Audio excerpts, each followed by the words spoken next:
Sejam bem-vindos. Espero que vocês gostem da Loja Liberdade e retornem em outras oportunidades. Falar um pouquinho sobre a Sociedade Teosófica, como a gente sempre fala quando tem pessoas que vêm aqui pela primeira vez. A Sociedade Teosófica foi fundada em 1875. Ela foi fundada nos Estados Unidos, orientada por mestres espirituais. E do lado material, os precursores da Sociedade Teosófica foram Coronel Olcott e a Helena Blavatsky. São as fotos que estão aqui sobre o piano. Eu disse orientada por mestres espirituais, mas os fundadores físicos, materiais, foram realmente esses dois grandes seres que trouxeram uma série de conhecimento para o nosso mundo aqui, principalmente para o lado ocidental. Depois de alguns tempos nos Estados Unidos, ela transferiu isso para a Índia, onde a sede mundial da Sociedade Teosófica está até hoje. A Sociedade Teosófica está representada em uma grande quantidade de países, o Brasil entre eles. A nossa sede nacional fica em Brasília e ela está representada praticamente em todos os estados do Brasil, e ela funciona naquilo que a gente chama de lojas. Então aqui é uma loja da Sociedade Teosófica no Brasil. O nome dessa loja é Loja Liberdade. A Sociedade Teosófica tem 3 princípios fundamentais. O primeiro dele é a criação de um núcleo de fraternidade, independente de sexo, independente de religião, independente de casta, independente de qualquer coisa. Então aqui dentro da Sociedade Teosófica todos são bem-vindos. Homens, mulheres, crianças, brancos, negros, amarelos, seja o que for, todos são bem-vindos. E o segundo princípio da Sociedade Teosófica, depois desse de criação de um núcleo de fraternidade, seria um estudo comparado de religião, ciência e filosofia. Então, nós aqui promovemos palestras todas as sextas-feiras, e essas palestras promovidas às sextas-feiras versam sobre ciência, ou filosofia, ou religião. E quando a gente fala religião, a gente dá abertura a qualquer religião. No meio dos membros da Sociedade Teosófica, nós temos pessoas de diversas religiões, até porque a Sociedade Teosófica ela é muito mais filosófica, conceitual do que religiosa. No nosso meio aqui nós temos cristãos, temos budistas, temos hinduístas, temos agnósticos, então todos são bem-vindos. Por que fazemos isso? Porque a gente acha que ser sectário é querer encontrar a verdade num único local. E a verdade não está num único local. A verdade está espalhada. A verdade não é uma coisa estática. A verdade é uma coisa dinâmica, ela muda dia a dia. Então, se a gente se torna muito sectário, acreditamos que o cristianismo é a maior das verdades e a única verdade. É uma verdade o cristianismo, mas não é a única. Se fosse desse jeito, então os hinduístas e os budistas estariam condenados a pagar no fogo eternamente? Não é a única realidade. Assim como o budismo também não é a única verdade, assim como o hinduísmo também não é. Todas elas se complementam. Então, dentro do trabalho que a gente faz aqui, de estudar diversas religiões, a gente procura entender o que tem de bom em cada uma delas.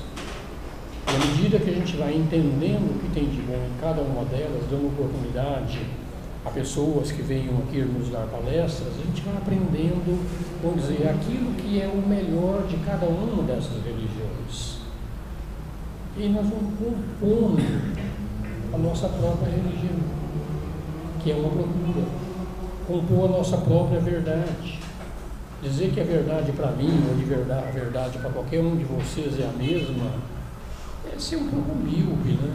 Cada um de nós tem realmente uma bagagem material, uma bagagem espiritual, uma bagagem de uma forma geral.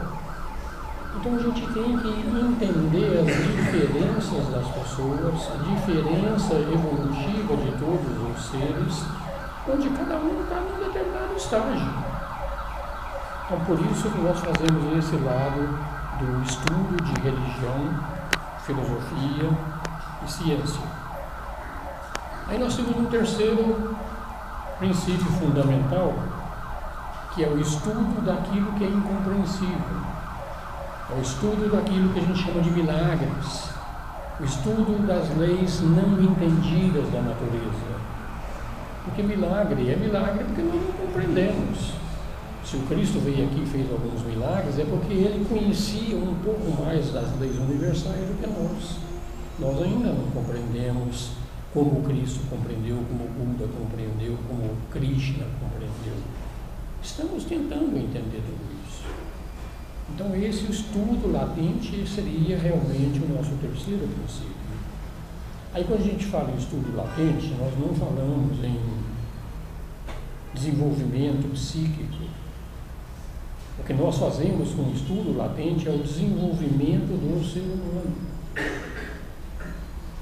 O desenvolvimento psíquico prematuro, antes da pessoa se tornar realmente um conhecedor de si próprio, antes que a pessoa realmente se torne espiritualizada, desenvolvimento de poderes psíquicos, em vez de ajudar, atrapalha.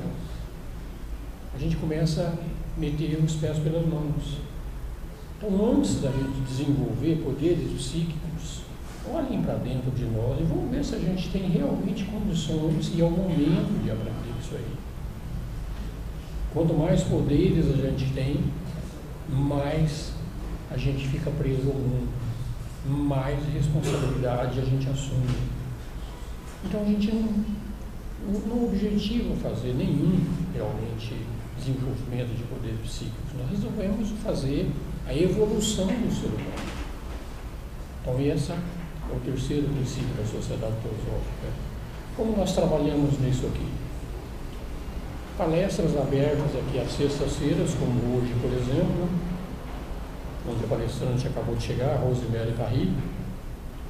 Ela vai falar hoje sobre a evolução do conhecimento no sistema solar. Então, é uma das atividades que nós fazemos aqui, palestras programadas sobre teosofia, como é uma palestra de hoje, sobre teosofia. Mas nós não ficamos somente em palestras de teosofia. Como falei, a gente abre também para outros tipos de palestras, né? Além dessa palestra aberta às sextas-feiras, nós temos aqui também um curso de introdução à teosofia. Esse nosso curso de introdução à teosofia é aberto a todos também. Ele acontece às segundas-feiras, das 7h30 às 9h30. Todos são bem-vindos, quiserem conhecer um pouco mais a teosofia, são bem-vindos. Segunda-feira tem uma aula também, a aula de segunda-feira vai ser com o Antônio Carlos Jorge. Ele vai falar sobre introdução à astrologia esotérica. Não astrologia de jornal, aquela astrologia esotérica mesmo. Então é a aula de segunda-feira, então quem quer conhecer um pouco de teosofia, por favor, são bem-vindos, esse curso é gratuito também, podem participar quando quiserem. Além desse curso de teosofia que nós temos às segundas-feiras, nós mantemos aqui também um curso um pouco mais avançado às terças-feiras. O curso que estamos em andamento na terça-feira é um mergulho no inconsciente. São os ensinamentos do Jung, onde nós mergulhamos nos ensinamentos dele, não no lado psiquiátrico do Jung, mas no lado místico do Jung, onde a gente vai tentar entender o nosso inconsciente, tentar entender o nosso lado que realmente se manifesta na nossa vida. Ele, vamos dizer assim, ele tem uma influência tremenda na nossa vida e nós nem percebemos. Achamos que nós somos um lado consciente. Temos um lado inconsciente enorme. E esse lado inconsciente realmente ele interfere na nossa vida. Então o objetivo desse curso é para a gente se conhecer interiormente. Exteriormente, todo mundo acha que se conhece, mas acaba se conhecendo, né? Mas o nosso lado interior ele é muito maior do que o nosso lado exterior. Então, esse lado exterior e interior é que a gente trabalha nesses cursos de terças-feiras. Então, basicamente, isso é a Sociedade Teosófica aqui na Loja Liberdade. Então, todos são bem-vindos, quiserem participar de nossas atividades, sejam em palestras, sejam em cursos, por favor. Rose, pode vir aqui, Rose. Tá? Todos bem-vindos. Antes de iniciar a palestra, a gente sempre faz um breve relaxamento. Sentemos durante alguns instantes numa posição confortável.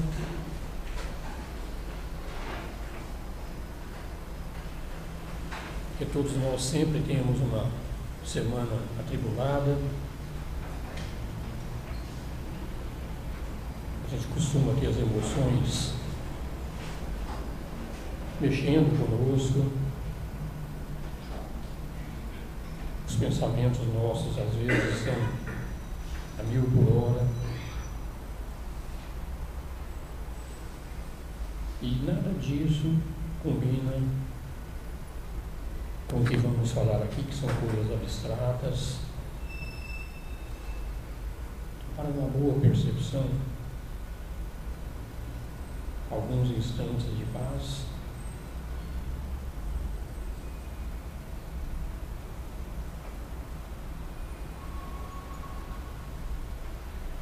Observando nossos pensamentos, observando nossas emoções, sem nenhum julgamento. A melhor forma de descartar um pensamento ou uma emoção intrusa é simplesmente não dar atenção a ela. Porque se a gente dá atenção a ela, começa a briga. Então simplesmente não dá atenção. Deixa vir. Agora não é o momento.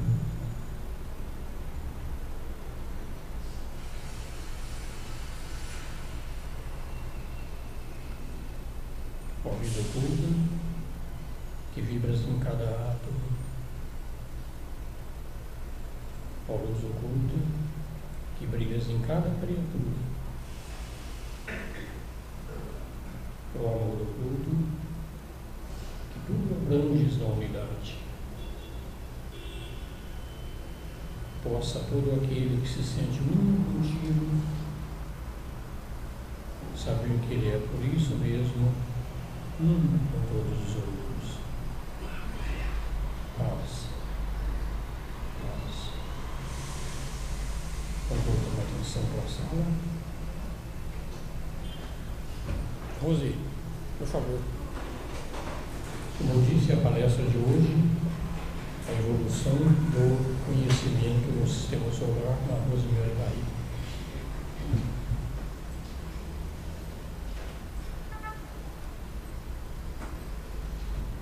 Pode chegar. Com o microfone em você.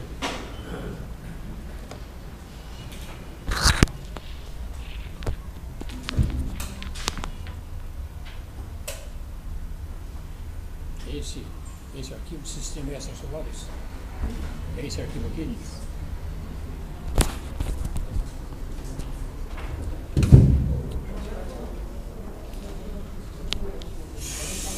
Aqui é bom com o símbolo, para não cair. O colo da calça também dá.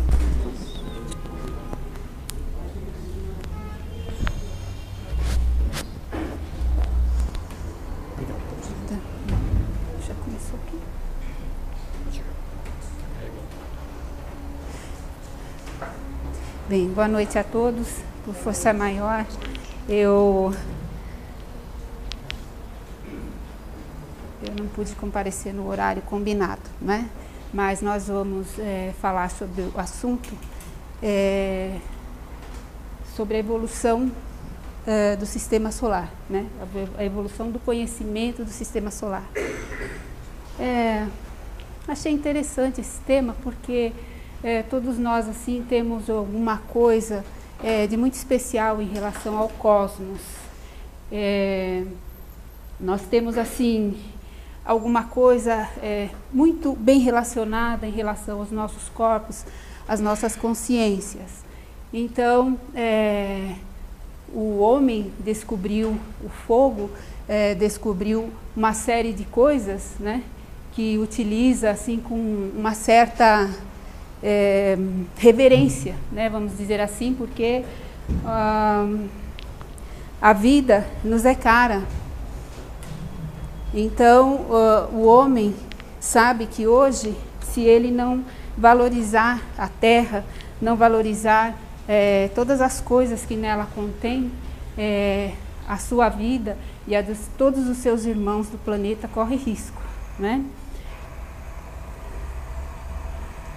Nosso tema começa com um pensamento de N. Besant, que diz o seguinte: conhecer o homem é conhecer a Deus. Conhecer a Deus é conhecer o homem. Estudar o universo é estudar a Deus e ao homem, porque o universo é a expressão do pensamento divino e o universo está refletido no homem. O conhecimento é necessário para que o ser fique livre e se conheça a si mesmo unicamente. Vejam bem, quando nós observamos a vida na Terra, nós não temos a mínima ideia do que foi necessário para que essa vida viesse à baila, né? Viesse a se manifestar. Então, a essa altura, o homem ele já sabe muitas coisas, ele conhece muitas coisas em relação a si mesmo. Talvez não, porque se ele soubesse pelo menos 30% do que os ensinamentos dos mestres de sabedoria ensinam, simplesmente nós estaríamos numa condição menor de sofrimento. Então, é difícil imaginar que conhecer o homem é conhecer a Deus, mas tentem, né? Porque a ideia é que um dia nós teremos essa oportunidade de perceber além das nossas visões normais.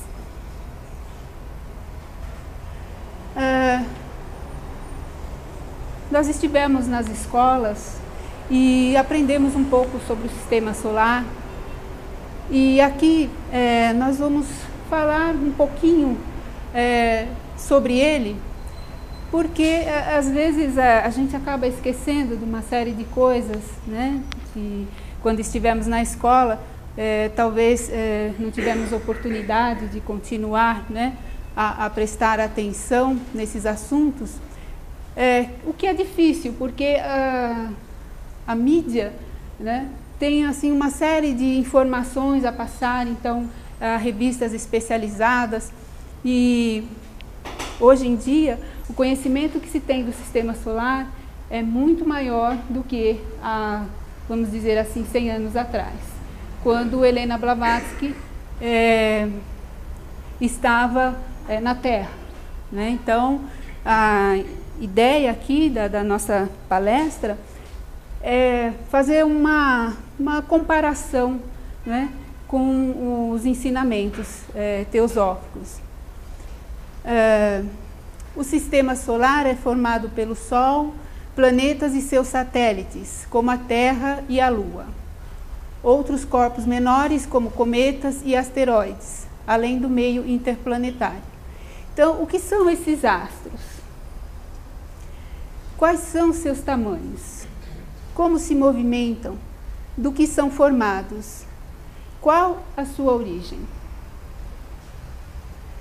Então, atualmente, o homem ele já pode responder alguma dessas perguntas com uma certa segurança, ou talvez com muita segurança, né? Porque o homem alcançou uma ideia do cosmos que jamais poderia ser imaginada na época de Blavatsky, de Narahasadaza, Leadbeater. Então, o nosso sistema solar, ele ele tem um serviço a desempenhar no cosmos, né? Então, vocês têm assim alguma ideia de que o Sol carrega consigo os seus 8 planetas, né? Porque Plutão se tornou um planeta anão, então ele está no mesmo lugar que alguns outros planetas anões, né? E as sondas têm trazido uma série de informações sobre os planetas. Então, do que eles são, qual é a sua composição química, né? Como é que eles se revolucionam, né, em torno do Sol, e uma série de informações. Do ponto de vista assim, teosófico, os planetas eles possuem uma vida, né? Então, eles têm uma vida. Então, se chama um espírito planetário, existe em cada planeta. As primeiras informações são do ponto de vista científico.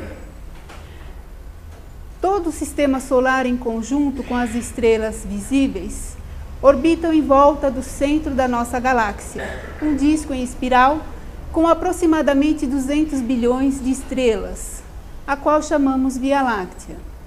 A galáxia mais próxima à nossa Via Láctea é a galáxia de Andrômeda. É uma galáxia em espiral, tal como a Via Láctea, cuja massa é 4 vezes maior que a nossa e está a 2 milhões de anos-luz de distância. A nossa galáxia, uma entre bilhões de galáxias conhecidas, viaja pelo espaço intergaláctico.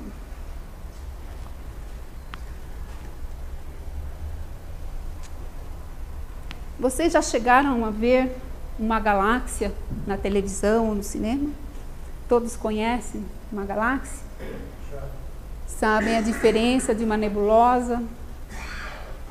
Né? Então, nós não vamos tratar assim com detalhes sobre os objetos do cosmos, né? Porque o objetivo da palestra é mostrar que o homem avançou no seu conhecimento sobre o sistema solar. Nosso sistema solar, ele está no braço de Órion, porque a nossa galáxia é uma galáxia espiral e ela tem os seus braços, né? Então, o sistema solar é um ponto minúsculo no braço de Orion.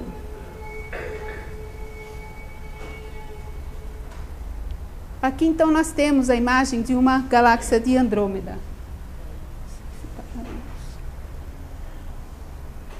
A galáxia de Andrômeda tem as suas galáxias satélites, aqui e aqui. Então, também viaja no espaço intergaláctico, e o cosmos ele tem uma certa formação. E os cientistas estão descobrindo que há uma expansão no espaço, né? Então, as galáxias estão viajando e o universo em questão está se expandindo.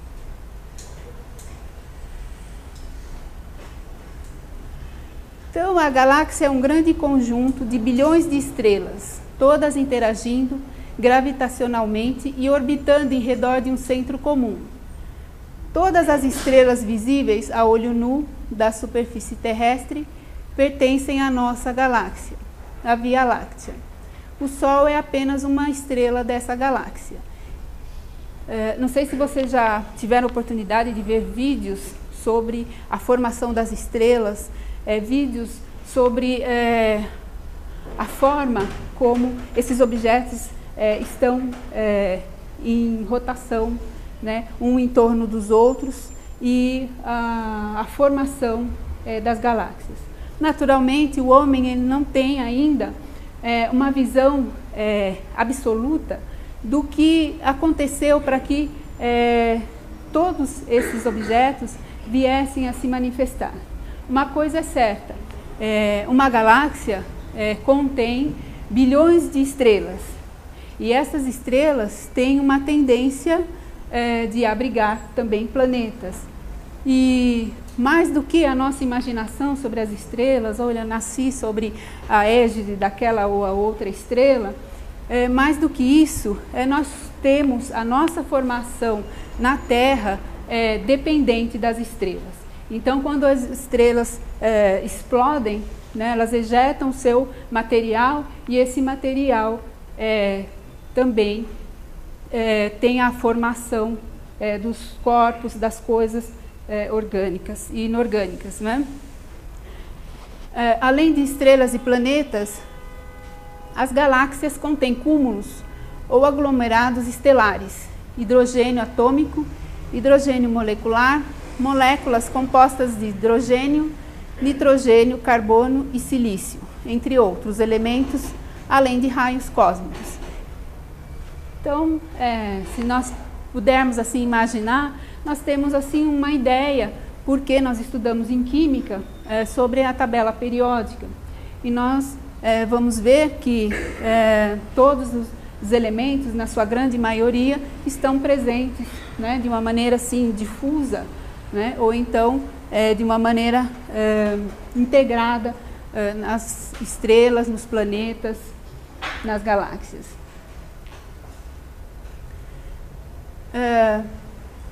Então, quando nós imaginamos assim um lugar para os seres vivos, né,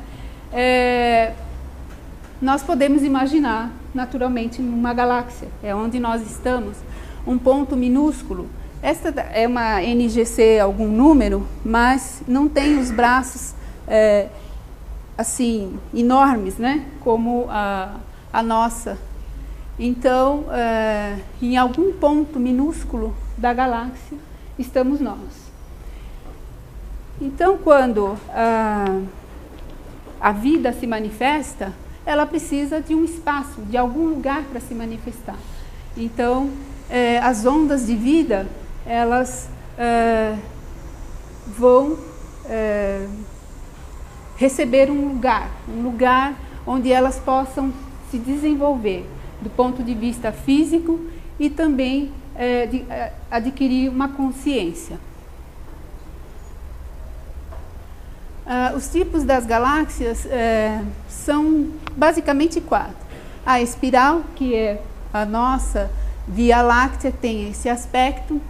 A elíptica, a irregular, né, ela não tem assim uma formação ainda, e a peculiar. Então, além desse formato, pode ter outros formatos das galáxias, né? Então, nós vemos que, conforme nós estudamos na teosofia, tudo tem uma evolução. Provavelmente, essas galáxias, né, ainda vão passar ainda por algum período onde elas vão ficar com essa energia da espiral. Então, no cosmos existe uma energia que não é a matéria escura que eu estou falando de Fohat.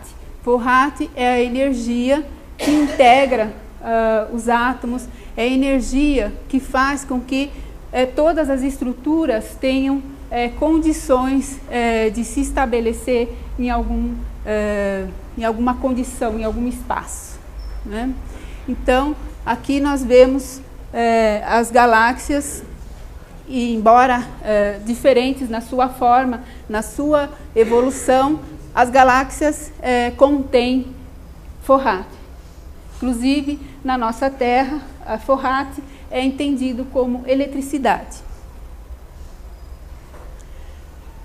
Nós vemos que no universo, a distribuição e hierarquia dos objetos, ou seja, as galáxias, as nebulosas, as estrelas, né, e os asteroides, os cometas, são regidas basicamente pela força gravitacional, né?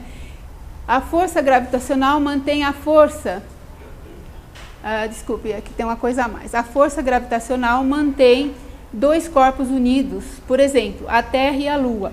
Então, elas não se desgarram porque existe uma ação, essa força que faz a coordenação, né, e alguma coisa faz com que elas fiquem unidas, de alguma maneira. Mas se a força é de atração e na direção da linha que une os seus centros, por que então esses dois corpos não se colidem? Então isso acontece devido à rotação. Então cada um está numa rotação, né? Então enquanto dá para escapar, ótimo, porque vocês já ouviram falar que há galáxias que estão em rota de colisão, né? Então uma vez em colisão, elas vão se tornar uma, provavelmente. Então, quando nós falamos do Sol na teosofia, nos é caro porque o Sol é tudo para o ser humano, é tudo para os seres vivos de todos os reinos. O Sol é responsável pela nossa consciência, é responsável pela nossa existência. Então, sem o Sol, nós não teríamos condições de vida no planeta. Então, o Sol é a fonte mais rica de energia eletromagnética do sistema solar. A gravidade do Sol cria pressões extremas e provoca grandes temperaturas internas, capazes de provocar e sustentar reações termonucleares, que fundem núcleos de hidrogênio, produzindo núcleos de hélio. Então, essa é a dança lá dentro das estrelas, né? Então, essa dança desses elementos faz com que a estrela viva. Mas uma vez que esses materiais acabem, então a estrela morre. Elas se transformam em outros tipos de estrela. Anãs, por exemplo, né? Marrom, branca, depende da massa da estrela que colapsa. A superfície aparente do Sol não tem nenhum limite físico, como estamos acostumados com os planetas sólidos, como a Terra. Embora, quando o vemos da Terra, temos a impressão de ver um corpo com uma superfície delimitada. Acho que não dá para ver muito bem a cor do Sol, né? Aqui então, a delimitação, na verdade, são corpúsculos, né? Dentro de uma esfera imensa, e os elementos fazem com que esses corpúsculos tenham a sua atratividade. Então, o Sol, né, faz a sua revolução e os planetas acompanham a revolução, né, e o conjunto todo viaja pelo espaço intergaláctico em torno de uma constelação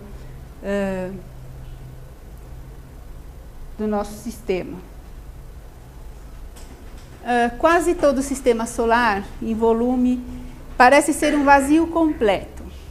Longe de ser um nada absoluto, esse espaço. Vácuo compõe o meio interplanetário. Então, parece um vazio completo, mas os nossos cientistas têm se debruçado para descobrir a questão da matéria escura, né? Entre outras coisas que se percebem no cosmos e que atraem a mente dos cientistas a fim de descobrir qual é a causa e por que aquilo existe daquela maneira.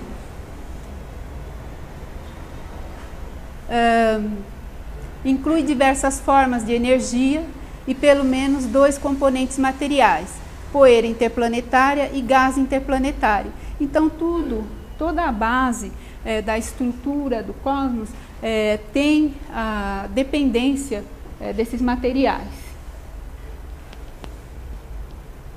A poeira interplanetária consiste de partículas sólidas microscópicas. O gás interplanetário é um tênue fluxo de gás e de partículas carregadas, principalmente prótons e elétrons, plasma, que flui do Sol, chamado vento solar. Então nós temos tido assim um certo contato com o vento solar, porque os cientistas têm agora um objetivo de tornar a ciência de alguma maneira popular. Então, tudo que acontece, tudo que eles fazem, eles colocam para divulgar, né? Então, vejam bem que esses ventos solares, eles sopram, não sopram, eles são atirados, vamos dizer assim, e atingem a nossa Terra, né? Então, há um certo temor, inclusive, que no futuro muitas coisas venham a ser problemáticas, justamente porque cada vez mais a sintonia que nós temos com os objetos é muito fina, né? Então, os celulares, as coisas que nós temos inventado são cada vez mais delicadas. Então, uma das questões fundamentais da humanidade é entender o universo que a cerca e do qual faz parte.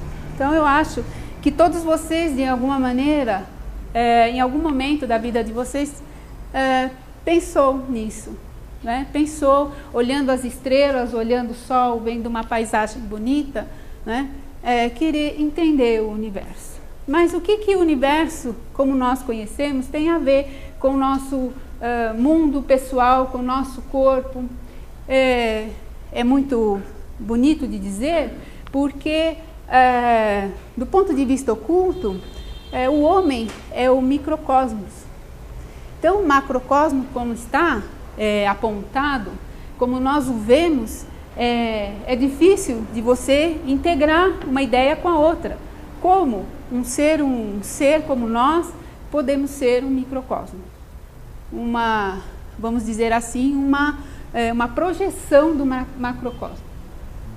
E as ligações dos objetos em si parece ser bastante difícil de nós fazermos. Porque, por exemplo, quando começamos a estudar o ocultismo, uma das coisas que me parece difícil de entender é porque o que você está estudando é invisível, não é? Então, por exemplo, a noção de alma. O que é a alma? Né? Alma e espírito são iguais? Na teosofia são diferentes, mas em outros ensinamentos é a mesma coisa, né? Enquanto que alma, para a teosofia, é o veículo, é a característica que tem o ser. Ou seja, o veículo do ser humano é esse. Então, é a alma do ser humano, né? O espírito que envolve a alma, que está movimentando a alma, esse espírito é o mesmo que está em todos os seres, de todas as formas, né? Então,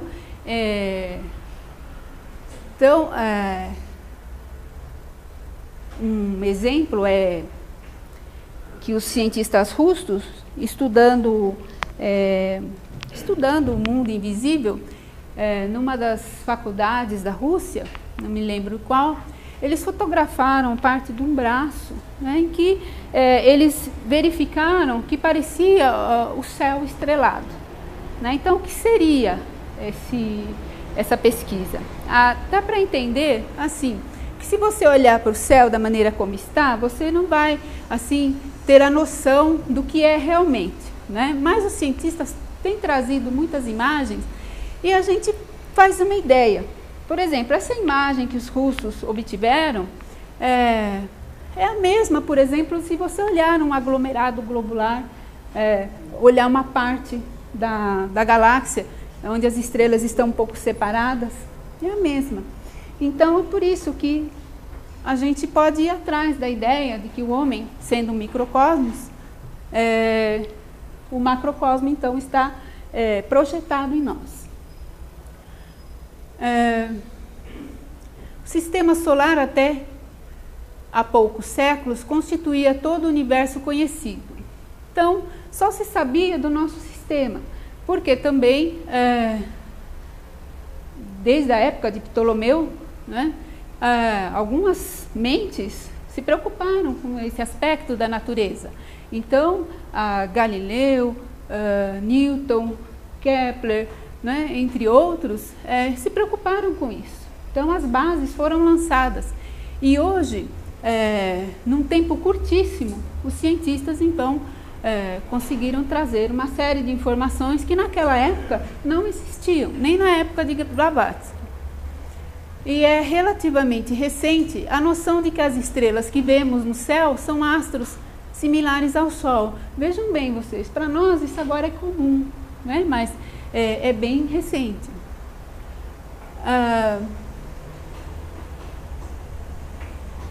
Mas muito mais distantes, né? A observação do céu noturno, ainda na antiguidade, mostrou ao homem que alguns astros se movimentam contra um fundo de estrelas fixas.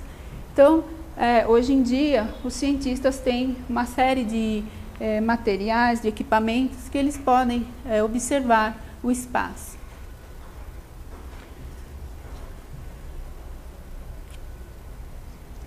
Uma imagem do Hubble sobre o espaço profundo. Então, nós temos uma quantidade enorme de galáxias que foram fotografadas. É claro que eles tiveram que fazer alguns ajustes, mas é fiel. Então, em cada galáxia dessa, existe uma consciência diretora, existe existe assim um modelo, né? Existe um objetivo para a existência. Eu achei interessante que na doutrina secreta, Blavatsky diz que o final de tudo, de toda essa ação na natureza, é a formação do homem, ou seja, o homem de alguma maneira, fisicamente. Então, é interessante nós notarmos que, de modo algum, nós não podemos imaginar, vamos supor que a nossa galáxia estivesse entre estas, nós não nos vemos lá. Então, é gritante a condição do universo em termos de dimensão. Então, nós não nos vemos, não podemos nem nos ver na Terra. Então, quando as estações espaciais foram construídas, foi um verdadeiro sonho, né? Então, o homem pôde observar melhor, pelo menos, o sistema. Então, a deidade, a divindade, ela tem um objetivo para a existência das galáxias. E tudo isso só está sendo possível porque equipamentos poderosíssimos, né, que eles têm construído, estão operando, estão sendo operados e trazem imagens que, do ponto de vista da cor, às vezes não é exatamente fiel. Eles têm que fazer um trabalho, uns ajustes, né, para conseguir passar o mais fiel possível. Aqui nós temos então a nossa galáxia, uma parte da nossa galáxia. Aqui não é o limite do universo, né? Isso daqui o cientista ele coloca para estudar. Então, aqui eles tiraram uma determinada cor para verificar os raios gama, né, na Via Láctea.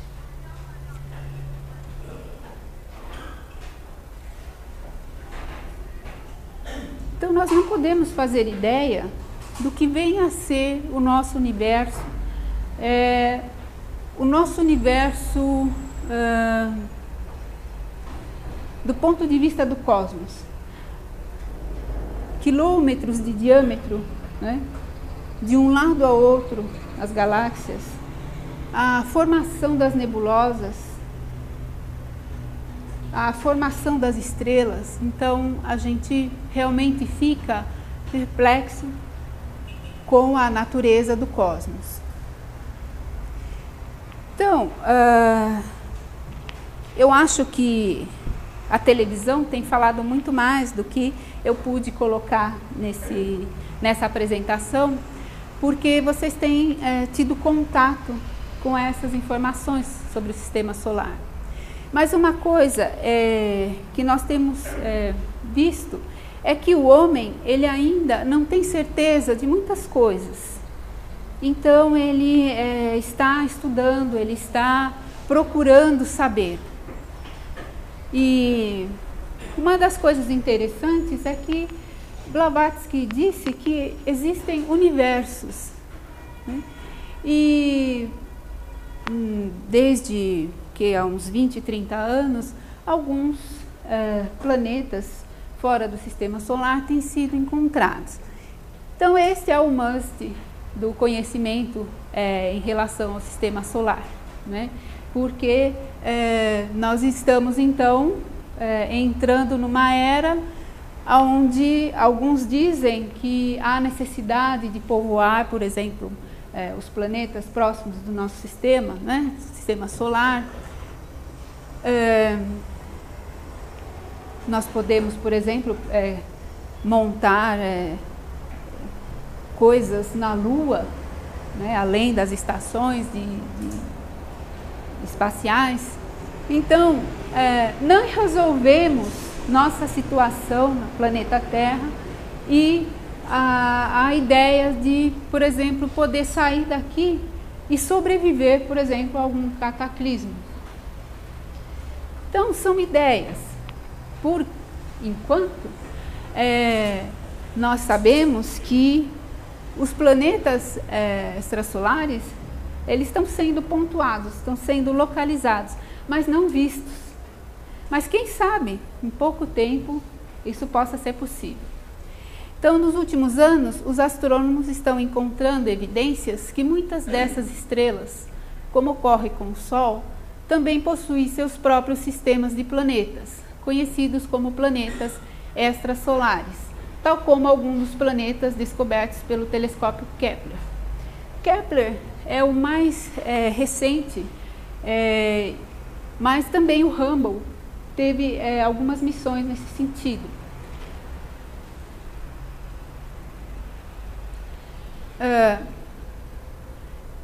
Aqui é a imagem artística de um sistema de planetas que foram encontrados dentro da nossa galáxia, né? Este e este.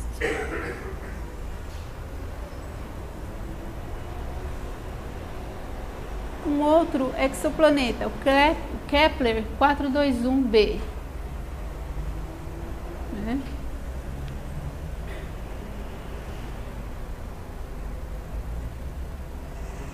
O Kepler 78b, em comparação com a Terra, né, tem um pouco mais de massa, mas eles acharam que é o planeta mais próximo do nosso planeta Terra, em termos de massa, de tudo. Então, desde 1995, quando se descobriu o primeiro planeta fora do nosso sistema solar, eu também já ouvi que é em 1989 que foi descoberto, já se identificaram com certeza perto de 1.700 exoplanetas. Isso daqui é atualizado, 1.700, tem 1.800 por aí. Alguns deles aproximaram-se daquilo que os cientistas procuram. Há exoplanetas que são superterras, têm 2 a 10 vezes a sua massa. Alguns estão em regiões onde pode haver água líquida. Há outros que têm massa equivalente à da Terra, mas situam-se em regiões que se adivinham mortas. Talvez não, né? Mas pelo menos por hora é o que eles acreditam. Então, esse Kepler 78b está a 700 anos-luz de distância na constelação do Cisne. Gira ao redor de uma estrela um pouco mais pequena do que o Sol, completando uma volta em 8 horas. Né? Então, se vocês foram assim pensar nas nossas condições atuais, talvez algumas pessoas pensem, é perda de tempo procurar planetas extrasolares dentro das nossas condições atuais de vida. E para quê? Para que nós vamos querer saber se existem pessoas em outros planetas, se existe vida ou não? Então, realmente, algumas pessoas estão num grau de sofrimento que não tem assim, a menor ideia, não tem a menor visão sobre o cosmos. Mas o fato é que nós temos uma vida limitada no nosso planeta. E uma vez que nós deixemos essa Terra, pelo menos muitos creem há alguma coisa que nós possamos fazer, há alguma coisa que pode sobrar de nós. Um exemplo de um sistema planetário, essa Gliese 581, Gliese é uma estrela anã vermelha, localizada a 20,3 anos-luz da Terra, na constelação Libra. Com um terço da massa do Sol, possui pelo menos 6 planetas. O quarto planeta mais perto da estrela, Gliese 581G, que é esse que inclusive está com a mesma cor da Terra, mas não é, ele é rosado, avermelhadinho. Foi o primeiro planeta tipo Terra detectado ao orbitar uma estrela. Então, quem sabe um dia eles possam fotografar, né, ver realmente esse sistema planetário. Todas as estrelas exercem uma força gravitacional sobre os planetas que as orbitam. A ação desta força sobre um planeta gera neste uma força de maré, cujo efeito é tanto maior quanto mais perto um planeta se encontra. Segundo o estudo apresentado pela Astronomy Astrophysics, a força de maré à proximidade da estrela Gliese 581 aos 2 planetas da zona habitável, Gliese 581d e Gliese 581g, gera uma força de maré de efeitos mortais. Isso significa que a vida é praticamente impossível. A vida, da maneira como nós entendemos, é praticamente impossível nesse sistema encontrado. Por ora, são as informações que eles obtiveram. Mas vamos supor que a gênese dessa vida nesses planetas, nesse sistema, vamos colocar assim, fosse diferente. Não é o que a teosofia fala? A teosofia diz que as combinações são diferentes. Então, nesta Terra nós temos essa carga genética e essa formação, essa construção física. Mas em outros planetas pode ser diferente, né? A construção genética pode ser outra. Então, mais um exoplaneta que é o Kepler 10, descoberto pelo Kepler, né? Esse planeta é rochoso, denso e quente, com 4 vezes o tamanho da Terra. Ele não está na zona habitável, é porque assim, tem uma zona que eles acham que eles vão encontrar vida, e tem alguns lugares que eles acham que não tem a menor chance. Já que orbita a sua estrela de forma muito próxima para haver vida como a conhecemos. Então, ele está muito, muito próximo da estrela mãe.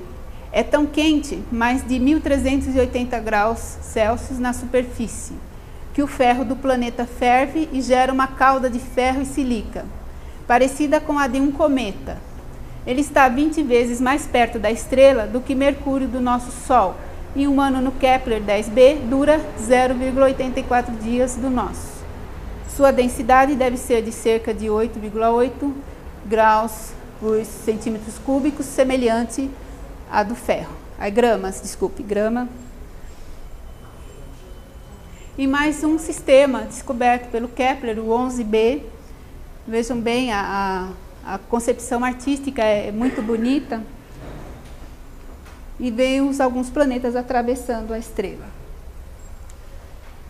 Então, o sistema Kepler 11 tem uma estrela parecida com o nosso Sol, orbitada por 6 planetas.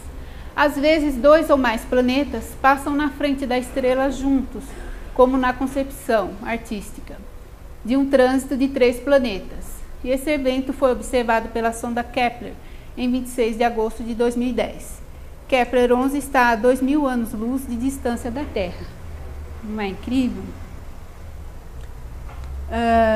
Então, a grande variedade de exoplanetas descobertos e catalogados também permite aos cientistas que analisem cada variação dos planetas encontrados e sua diversidade. Também leva a uma análise que pode responder aos poucos uma das maiores dúvidas da humanidade desde os primórdios. existiria vida fora da Terra? Então essa é a pergunta que muitos se fazem, principalmente os cientistas. Então eles estão apontando seus equipamentos para vários lugares no cosmos a fim de encontrar vida, principalmente como a nossa. Hoje a NASA conta com o Kepler, um telescópio desenvolvido para encontrar planetas semelhantes à Terra em outros sistemas interplanetários. Existem outros também. O novo método adotado pela Agência Espacial consiste em analisar diversos sistemas ao mesmo tempo. Antigamente, a análise era feita individualmente através do método de diminuição de luminosidade. Então, existem uns 3 métodos para encontrar os planetas. E o mais rápido, o mais recente, é o que o Kepler usa. Então, ele faz uma varredura numa determinada localização e já encontra vários planetas, se houver.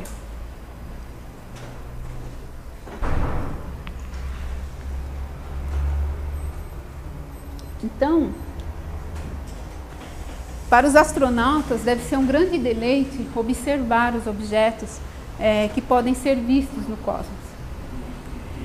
A partir daqui, então, nós vamos falar um pouquinho sobre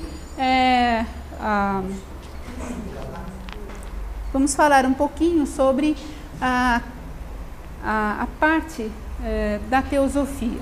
Aqui um aglomerado globular muito bonito. E aquilo que eu disse para vocês. No volume 1 da Cosmogênese, Helena Blavatsky explica: o nosso universo não passa de uma unidade em um número infinito de universos, todos eles filhos da necessidade, elos da grande cadeia cósmica de universos, cada qual em relação de efeito com o que precedeu e de causa com o que lhe sucede. Então estamos todos integrados, né? É difícil soltar essa amálgama. Então vejam bem, o que eu mostrei para vocês antes é com a intenção de mostrar essa frase da doutrina secreta que fala sobre o número de universos. O número de universos é infinito. Então os cientistas eles vão encontrar muitos sistemas solares, né? Então, à medida que a capacidade deles aumenta em relação à construção dos equipamentos, eles vão encontrar. E como é que essa informação existe na teosofia? Porque os mestres de sabedoria, eles têm uma plenitude do ponto de vista da consciência. Então eles sabem muitas coisas que nós não sabemos. Dentre elas, a estrutura do universo, como ele funciona. Então o universo para nós é isso que o cientista mostra. Mas para o ocultista, o universo, ele tem assim uma rede muito maior. Vejam bem que se nós pudéssemos observar a estrutura do mundo astral, nós teríamos então uma combinação diferente em relação à gênese dos corpos, né? Tudo que é observado ali. Então, isso é muito importante dizer, que há um tempo que não existia praticamente tais informações. Blavatsky escreveu em sua doutrina secreta, né, que o universo não passa de uma unidade em um número infinito de universos. Então, a compreensão dos sábios a respeito do universo é muito maior que a do homem comum. Talvez vocês já tenham ouvido falar sobre os yogis, o domínio que eles podem conseguir, depois de muito tempo, dominar os elementos da natureza. Então, eles se sentem como uma totalidade no universo. Eles conhecem a estrutura do universo, que é extremamente organizada, e sob as leis da natureza, seu movimento dinâmico permite a evolução dos seres em grande escala. Então essa é a necessidade da existência das galáxias, dos planetas. É porque centelhas vão existir. Centelhas vão transpor um determinado ponto dentro desse mar de energia e vão viver nesses locais. O conjunto das hierarquias espirituais constitui os 7, 10 ou 12 reinos da natureza. Naturalmente, a gente sempre estuda os 7, porque esses 10 ou 12, eles fazem parte de estudos mais avançados. E chamam-se ondas de vida. Esse conjunto principia a sua peregrinação majestosa ao abrir-se novo Manvantara ou período de manifestação. Então, cada vez que vai nascer, que a divindade escolhe um local para colocar as suas centelhas, ele vai fazer o seu movimento e vai trazer à vida essas centelhas. Ou seja, os corpos serão necessários para que as centelhas possam habitá-los. Manvantara é um período muito grande de existência. Então, nós estamos, por exemplo, num período de manifestação. Nós estamos aqui dentro desse período de manifestação. Então, os seres, as centelhas, chamam-se onda de vida na teosofia, porque elas vão ocupar os espaços propostos para ela, né? Nas galáxias, nos planetas. Essas ondas de vida constituídas de seres espirituais são centelhas da chama divina, saindo do coração do universo, encontrando em cada um dos 7 globos da cadeia de qualquer planeta oportunidade para desenvolver o seu ser interno. Então essa é a finalidade do trabalho do Logos, do trabalho da divindade, é conseguir fazer com que os seres se desenvolvam. Cada grupo dessas hierarquias encontra-se em estado diferente de evolução, impelindo sempre para diante. Então, nós estamos no reino humano, o reino vegetal, o reino animal. Os seres estão em condições diferentes de evolução. Então, tudo no universo metafísico, como no universo físico, é setenário.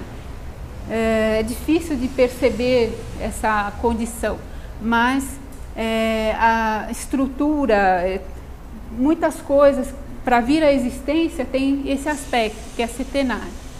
Atribuem-se por isso a cada corpo sideral, a cada planeta visível ou invisível, 6 globos companheiros. A evolução da vida se efetua nesses 7 globos ou corpos do primeiro ao 7º em 7 rondas ou ciclos. Então vocês viram imagens do cosmos e na teosofia a evolução da vida se efetua nos globos. E sempre então tem um globo físico e 6 invisíveis. Mas pode, por exemplo, como no nosso, ter 3 físicos e 4 invisíveis. São sempre 7.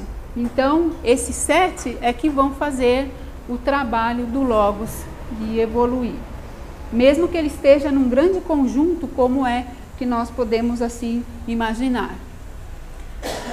Aqui, aí ela fala sobre os globos, como são formados. Os globos são formados por um processo que os ocultistas denominam renascimento das cadeias planetárias ou anéis. Só que até seria interessante comparar quando se fala de anéis, mas ela está falando de cadeias planetárias, não da formação do protoplaneta, que depende mesmo de um anel, de alguma coisa lá, conforme rotaciona, dali a pouco um planeta surge.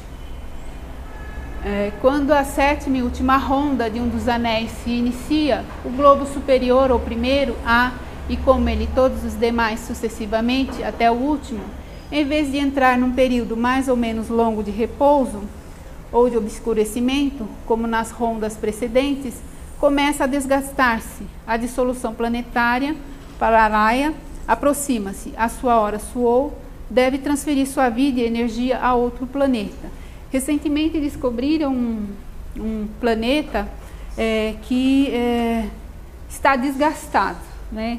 Inclusive foi encontrado água nele, mas ele está disforme. Então, essa é a realidade do cosmos e no ocultismo, existe toda uma organização do ponto de vista da manifestação, né? Então as coisas não surgem assim de uma maneira desorganizada. Então se fala então sobre as cadeias planetárias, que é um aspecto muito interessante da teosofia, que fala de como são organizados os planetas em relação às suas estrelas. Aqui nós vemos na nebulosa de Órion alguns protoplanetas. Então, estes serão planetas. Se houver assim condições dentro dessa nebulosa, algumas, porque depende da massa das estrelas e uma porção de coisas, né? Dentro da nebulosa de Órion vai se constituir um sistema solar. Então, o nascimento aqui já foi detectado pelos cientistas, mas se a nebulosa vai conseguir, se vai suportar, é diferente. Aí, ninguém sabe. Então, quando se fala em ondas, é a passagem das ondas de vida, ou seja, com todos os seus grupos de entidades, ao redor dos 7 globos de uma cadeia planetária, ou ao redor de de um dos 7 globos componentes da cadeia. Então, nós nascemos num determinado planeta e vamos percorrer 7 globos, né? E depois chamamos as cadeias, os 7 globos de cada planeta existente no universo, pois todos eles têm dentro e fora do nosso sistema solar 7 e 12 globos manifestados e 5 imanifestados. Aqui nós vamos esquecer o 12, né? Colocar os 7 globos manifestados, né? Então, a estrutura, para quem tiver maior interesse, venha na aula do Osmir, que vai ser sobre as cadeias e rondas, mas tem o cronograma aí, tá bom? Aí vocês vão entender melhor. Então, a gente conclui que para compreender o processo cósmico que vai do átomo ao homem, é preciso ter em conta um elemento, que a matéria evolui do homogêneo para o heterogêneo, do indefinido para o definido, do simples para o complexo.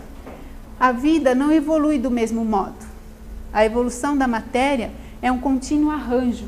Então vejam bem, por exemplo, os cristais, né? A nanotecnologia mostrando as estruturas fascinantes dos átomos. Então é um contínuo arranjo. Ali não tem uma vida como a nossa. A da vida, ou seja, da nossa, é uma libertação e um desenvolvimento, porque tem a consciência. E para a consciência desenvolver, a consciência ela é uma força. E para que seja desenvolvida, é necessário que existam os corpos. Então, os veículos, ou seja, os corpos, eles têm essa finalidade de fazer com que a consciência se desenvolva. Então, quando a pessoa perde o corpo físico, ela não perde a consciência. Essa consciência, ela faz parte da estrutura do universo. Ok? Então, é isso. Muito obrigada.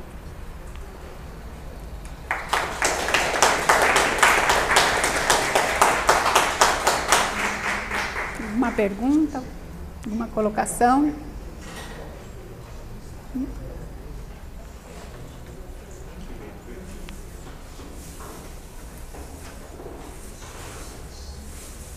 Alguma coisa não entendida? Sim, pois não. Você disse que nós fazemos para o estudo mais básico, assim, 7 rondas, não é isso? Nós passamos por 7 rondas. Essas 7 rondas, por exemplo, se eu estou no corpo físico agora, né? Eu estou em qual parte dessa ronda? Você entendeu? Eu vou passar por uma ronda do estado mineral, uma ronda do estado vegetal, seria isso? Uma animal, ou não? São inúmeros grupos em desenvolvimento, né? E eles não se misturam. Por exemplo, O nosso desenvolvimento e a nossa passagem pelas cadeias está acontecendo. Então, nós estamos na quarta ronda. Quarta. É.